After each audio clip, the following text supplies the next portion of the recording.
Back on Inside Tennessee, Janet Testerman, Don Bosch, John North. John, let's talk some money because that does drive elections, and you've been sorting through some of the numbers that have been filed so far in this Knox County general election. Yeah, to be honest with you, I'm a little disappointed the cash register hasn't been ringing very loudly. I always like it. I'm like, oh, good.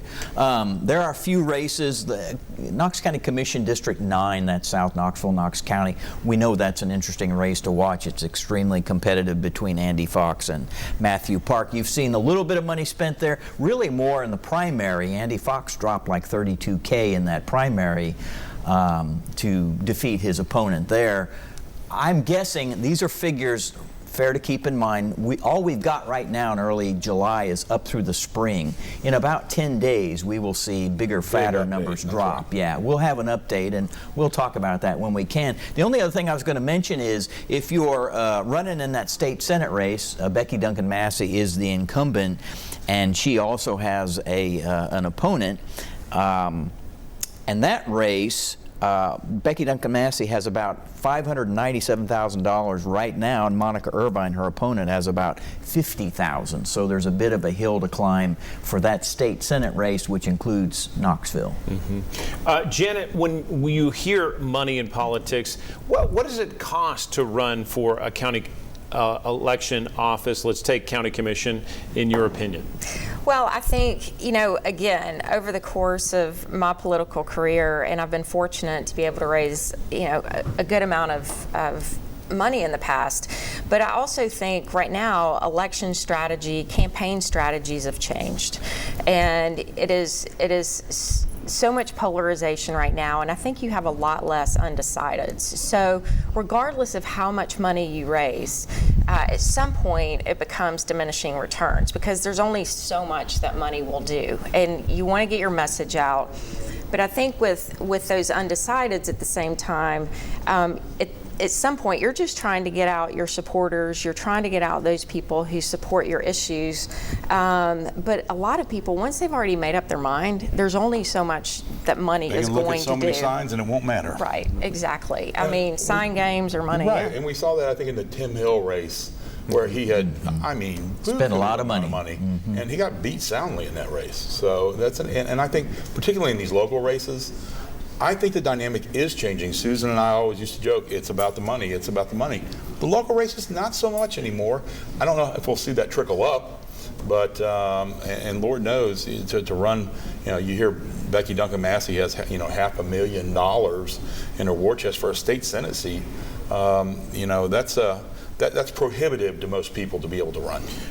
That District 9 race, as you mentioned, we're watching Andy Fox, Matthew Park, the Democrat in that one. There's an independent, Stacey Smith, in that as well.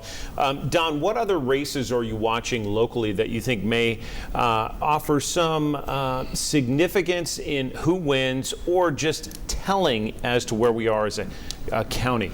Well, while I think Gloria Johnson doesn't have a meaningful shot against Marshall Blackburn, I think looking at that race, and that race is on this ballot. We got a primary. Gloria's got a primary opponent. Got a primary, but looking at the numbers, because that's one of those races that transcends into the abortion question.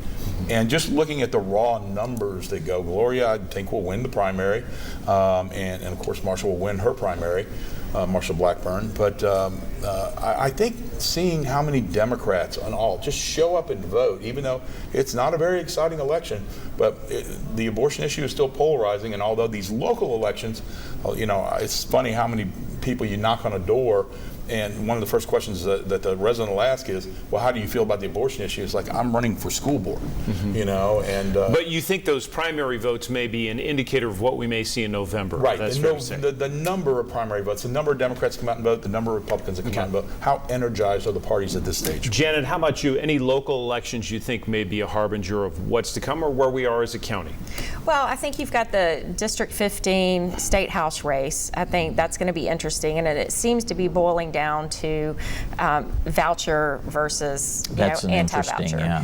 And I think that between Sam McKenzie and Daisha Lundy, I think that will be interesting. I think District 4 in the commission race between Garrett Holt and Shane Jackson, I think they got close. That's going to be close. Yes, I do too. And again, I think to Don's point, and I think it's really unfortunate, the local issues are what affect your day to day, but everybody is coming out and making it national, policies and issues and focusing on that, when that's really, usurping the ability of people to understand what the issues are.